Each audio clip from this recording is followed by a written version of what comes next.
সময়ের সাথে সাথে রাশিয়া ইউক্রেন যুদ্ধ নতুন মোড় নিচ্ছে। এমনিতেই এই সংঘাতকে ঘিরে উত্তেজনার পারদ তুঙ্গে। তার মধ্যে অনেকটাই আগুনে ঘি ঢেলে দেওয়ার মতো কাজ করে বসল ফ্রান্স। সরকারিভাবে ফ্রান্স প্রথম ইউক্রেনের সেনা পাঠালো। ইউক্রেনের ৫৪তম ইন্ডিপেন্ডেন্ট মেকানাইজড ব্রিগেডকে সহযোগিতা করার জন্য ফরাসি সেনা পাঠানো হয়েছে। তবে সেনা পাঠিয়ে যেন নিজের বিপদ নিজেই ডেকে আনল ফ্রান্স। ইউক্রেনের সেনা পাঠানো নিয়ে রাশিয়া বলিষ্ঠ কণ্ঠে হুঁশিয়ারি দিল ফ্রান্সকে।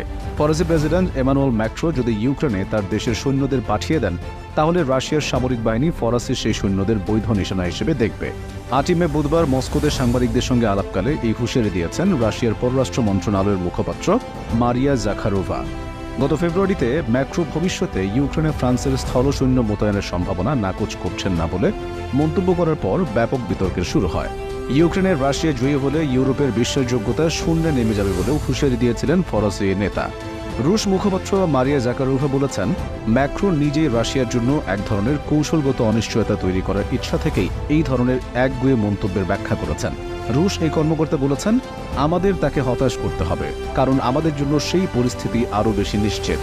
তিনি আরও বলেন, যদি ফরাসিরা সংঘাতপূর্ণ অঞ্চলে উপস্থিত হয়, তাহলে তারা অনিবার্যভাবে রুশ সশস্ত্র বাহিনীর লক্ষ্যবস্তুতে পরিণত হবে। আমার মনে হচ্ছে প্যারিসের কাছে ইতিমধ্যে এর প্রমাণও রয়েছে। তিনি তার বক্তব্যের এক পর্যায়ে বলেন, ইউক্রেনের নিহতদের মধ্যে ফরাসি নাগরিকদের সংখ্যা বাড়ছে, আর রাশিয়া ইতিমধ্যে তা দেখেছে। প্রসঙ্গত উল্লেখ্য যে ইউক্রেনে প্রথম ধাপে ফ্রান্সের ১০০ সেনা গেছেন। ধাপে ধাপে ১৫০০ জন সেনা পাঠানোর পরিকল্পনা করেছে ফ্রান্স। এই সেনাদের ইউক্রেনে যেখানে সরাসরি তুমুল যুদ্ধ চলছে এমন যুদ্ধক্ষেত্রে পাঠানো হয়েছে। ডনবাস অঞ্চলে রাশিয়ার সেনাদের অগ্রযাত্রা ঠেকাতে ইউক্রেনীয়দের প্রতিরোধ যুদ্ধকে সহায়তা দেবে এই সেনারা। প্রথম ১০০ জনের মধ্যে গোলাবারুদ ও নজরদারি বিশেষজ্ঞ রয়েছেন।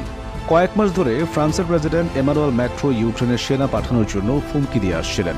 পোল্যান্ড ও বাল্টিক অঞ্চলের দেশগুলোর বাইরে ন্যাটোতে তিনি তার এই প্রস্তাবের পক্ষে খুব সামান্য সমর্থন পেয়েছেন। যুক্তরাষ্ট্র ও ন্যাটো সেনাদের ইউক্রেনে পাঠানোর বিরোধিতা করে আসছে। তবে সকল বাধা বিপত্তি পেরিয়ে ফ্রান্স ইউক্রেনের সেনা পাঠানোর উদ্যোগটি গ্রহণ করে। এদিকে ফ্রান্স, ব্রিটেন এবং মার্কিন যুক্তরাষ্ট্রের হুমকির পর গত সোমবার রাশিয়া বলেছে, তারা সামরিক মহড়ার অংশ হিসেবে কৌশলগত পারমাণবিক অস্ত্র মোতায়েনের মহড়া চালাবে। পুতিনের দেশ রাশিয়া আরও বলেছে, মার্কিন যুক্তরাষ্ট্র ও তার ইউরোপীয় মিত্ররা ইউক্রেনকে কয়েক বিলিয়ন ডলারের অস্ত্র দিয়ে সহায়তা করে বিশ্বকে পারমাণবিক শক্তিগুলোর মাঝে সংঘর্ষের দ্বার প্রান্তে ঠেলে দিচ্ছে। আর এইসব অস্ত্রের কিছু রাশিয়ার ভূখণ্ডের বিরুদ্ধে ব্যবহার করা হচ্ছে। রুশ প্রতিরক্ষা মন্ত্রণালয় বলেছে, মস্কো নন স্ট্র্যাটেজিক পারমাণবিক অস্ত্র ব্যবহারের প্রস্তুতি ও মোতায়েন সহ সামরিক মহড়া চালাবে। প্রেসিডেন্ট ভ্লাদিমির পুতিন এই মহড়ার নির্দেশ দিয়েছেন। তিনি বলেছেন, মহড়া চলাকালীন নন স্ট্র্যাটেজিক পারমাণবিক অস্ত্রের প্রস্তুতি এবং ব্যবহারের বিষয়গুলোর মহড়া চালানোর বিষয়ে কয়েক ধাপে ব্যবস্থা নেওয়া হবে।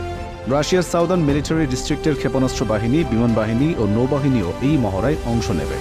মন্ত্রণালয় আরও বলেছে, রাশিয়ান ফেডারেশনের বিরুদ্ধে কিছু পশ্চিমা কর্মকর্তার উস্কানি